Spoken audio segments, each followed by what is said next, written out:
nama saya Dodi Rizkianto dari jurusan Manajemen Fakultas Ekonomi Universitas Negeri Malang akan menjelaskan hasil kerja kelompok kami, yaitu subbab 1, peran uang dalam motivasi. Yang latar belakangnya adalah Frederick Taylor mempopulerkan penggunaan insentif finansial yang diberikan pada pekerja yang memproduksi barang jasa, melebihi suatu standar yang telah ditentukan. Insentif finansial sering diartikan tambahan upah pekerja yang memproduksi barang atau jasa lebih dari target yang ditentukan. Namun pada kenyataannya insentif finansial ini sering gagal karena banyak karyawan yang bertindak seenaknya. Untuk itu para manajer harus dapat memahami dasar motivasi untuk menyusun perencanaan insentif finansial. Yang kedua, motivasi dan insentif menurut para ahli ada 4, yakni yang pertama motivators. Menurut Frederick Herzberg mengatakan cara terbaik memotivasi seseorang adalah dengan mengatur pekerjaan sehingga ketika melakukannya ada 4 balik atau feedback dan tantangan yang membantu memenuhi kekuatan seseorang dalam mencapai kebutuhannya. Yang kedua adalah demotivators. Menurut Edward Deci mengatakan bahwa suatu saat bisa terjadi downside ketika manajer selalu mengandalkan imbalan ekstrinsik yang dapat berakibat bumerang. Jadi jangan sampai secara tidak sengaja merendahkan dan mengurangi keinginan karyawan dalam melakukan pekerjaan dari rasa tanggung jawab. Yang ketiga adalah ekspektasi teori. Menurut Victor Froome, teori Froome ini memiliki 3 implikasi, yakni atau 3 faktor. Yakni yang pertama adalah ketika karyawan tidak berharap bahwa usahanya akan menghasilkan kinerja, maka tidak akan ada motivasi. Untuk itu para manajer harus memastikan bahwa karyawannya memiliki keterampilan untuk melakukan pekerjaan dan percaya bahwa mereka bisa melakukannya. Cara ini bisa keyakinan ini dapat dibangun melalui job description, pelatihan serta confidence building. Yang kedua adalah mereka harus meyakini bahwa kinerja yang berhasil akan membawa pada didapatkannya imbalan. Yang ketiga adalah imbalan itu harus bernilai bagi karyawan. Terus kita lanjut ke teori berikutnya, yaitu behavior modification atau reinforcement. Menurut B.F. Skinner, menerapkan insentif juga mengasumsikan bahwa manajer tahu segala konsekuensi langsung dari perilaku. Modifikasi perilaku adalah mengubah perilaku mengubah perilaku melalui penghargaan atau hubungan. Manajer bisa membuat seseorang merubah perilakunya dengan memberikan reward atau dan punishment yang jelas. Perkenalkan, nama saya Muhammad Fikri Akbar dari jurusan Manajemen Fakultas Ekonomi Universitas Negeri Malang, program insentif dan pengakuan karyawan individual. Insentif itu apa? Insentif adalah suatu sarana memotivasi berupa materi yang diberikan sebagai suatu perangsang atau pendorong dengan sengaja kepada para pekerja agar dalam diri mereka timbul semangat yang besar untuk meningkatkan produktivitas kerjanya dalam organisasi. Program insentif itu dibagi berbagai macam. Yang pertama yaitu pekerjaan berpotong. Pekerjaan berpotong yaitu dibayar dengan jumlah setiap barang yang dibuat atau dijual dengan proporsionalitas tepat antara hasil dan imbalan. Yang kedua yaitu rencana jam standar. Pekerja dibayar dengan tarif dasar per jam, tetapi dibayar presentasi ekstra untuk tingkat produksi yang melebihi standar per jam. Yang ketiga yaitu bayaran berdasarkan jasa sebagai insentif, yaitu kenaikan gaji yang diberikan perusahaan kepada karyawan individual berdasarkan kinerjanya.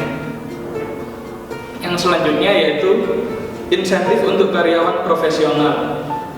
Perusahaan membayarkan insentif yang lebih tinggi kepada karyawan profesionalnya yang terlibat dalam proyek penting serta menawarkan prospek kepada profesional untuk menggunakan keterampilan, dan mendapatkan bayaran yang lebih tinggi sesuai bidang yang diinginkannya. Dan yang terakhir yaitu penghargaan non-finansial dan berbasis pengakuan, ujian, dukungan, atau ungkapan penghargaan untuk pekerjaan yang telah dilakukan dengan baik. Subbab 3 yang berjudul insentif untuk tenaga penjual. Ada berbagai cara insentif untuk tenaga penjual. Salah satunya yaitu menyusun berbagai rencana. Yang pertama yaitu rencana kompensasi. Rencana kompensasi penjualan biasanya sangat mengandalkan komisi penjualan dan harus bertujuan mencapai sasaran strategis dan penjualan perusahaan. Sayangnya, program kompensasi penjualan seringkali memberikan imbalan pada perilaku yang tepat secara tidak baik. Oleh karena itu, pemberi kerja berusaha untuk mensejajarkan ukuran yang mereka gunakan dalam memberikan imbalan kepada tenaga profesional. Yang kedua yaitu rencana penjualan. Mengapa gaji penting dilakukan bagi perusahaan? Yang pertama, gaji tetap dibutuhkan ketika tugas utama tenaga penjual untuk mencari klien baru. Yang kedua, meminimalisir perputaran. Yang ketiga, menumbuhkan loyalitas staf penjualan. Yang keempat, gaji tetap memiliki kelemahan utama, yakni memungkinkan tidak adanya motivasi tenaga penjual yang berpotensi berkinerja tinggi. Selanjutnya yaitu rencana komisi. Yang pertama yaitu tenaga penjual dibayar berdasarkan hasil. Yang kedua, menarik tenaga penjual untuk berkinerja lebih tinggi. Yang ketiga, menekan biaya penjualan tetap perusahaan. Adapun kelemahan rencana komisi. Yang pertama, tenaga penjual hanya berfokus untuk menjual dan mengabaikan tugas-tugas non-penjualan seperti melayani akun kecil dan mendorong barang-barang yang sulit dijual. Yang kedua, banyaknya variasi bayaran membuat beberapa orang merasa rencana tersebut tidak adil. Yang ketiga, kesalahan dalam menilai penjualan dapat mengakibatkan komisi yang terlalu tinggi. Yang terakhir yaitu rencana kombinasi. Yang pertama, kombinasi antara gaji dan komisi. Yang kedua, melindungi tenaga penjual dari resiko terburuk atau tidak menghasilkan apapun. Yang ketiga, membatasi resiko bahwa besarnya komisi akan tidak terkendali dari sudut pandang perusahaan. Namun, tetap ada kelebihan dan kelemahan untuk rencana kombinasi. Kelebihan rencana kombinasi salah satunya memberikan dasar penghasilan bagi tenaga penjual. Yang kedua yaitu memungkinkan perusahaan menentukan peruntukan dari komponen gaji atau seperti melayani akun yang ada. Sedangkan kelemahan untuk rencana kombinasi yaitu rencana kombinasi cenderung menjadi rumit dan dapat menimbulkan kesalahpahaman. Yang presentasikan adalah subbab 4, yakni insentif untuk manajer dan eksekutif. Jadi untuk insentif manajer dan eksekutif ini ada dua, ini insentif jangka pendek dan insentif jangka panjang eksekutif.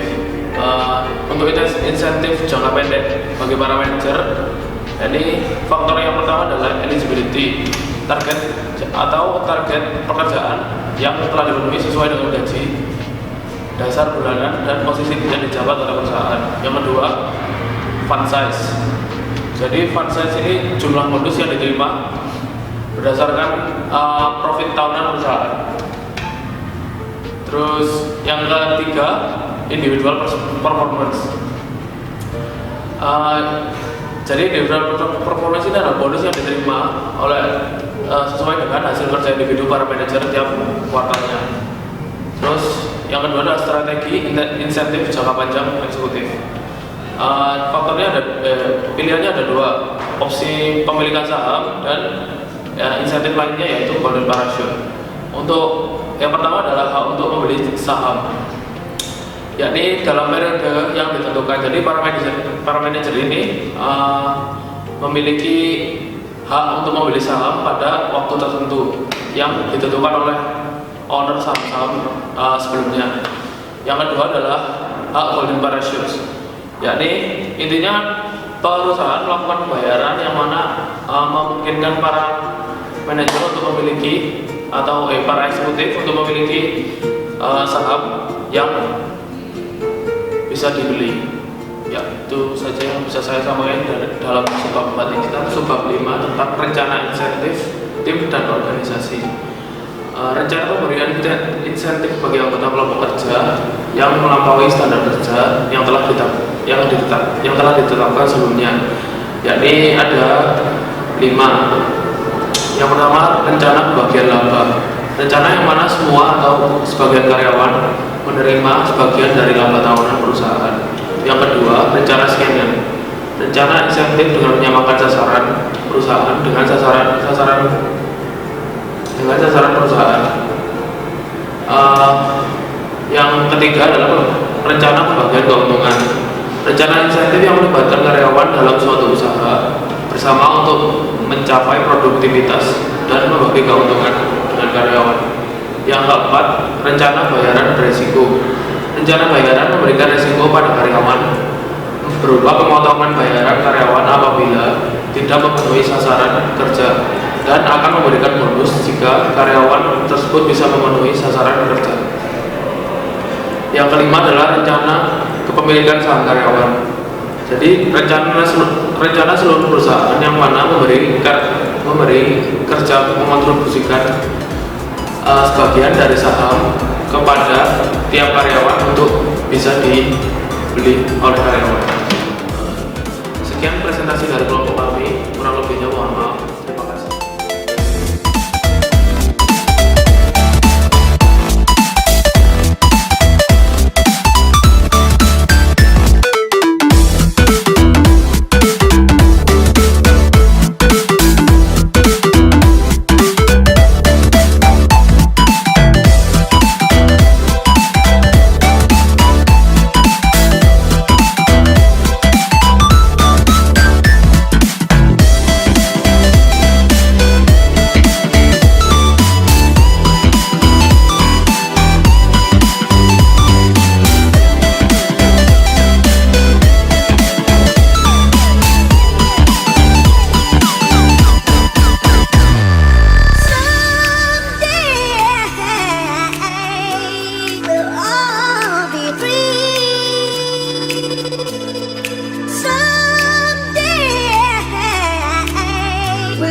One family in the sweet harmony.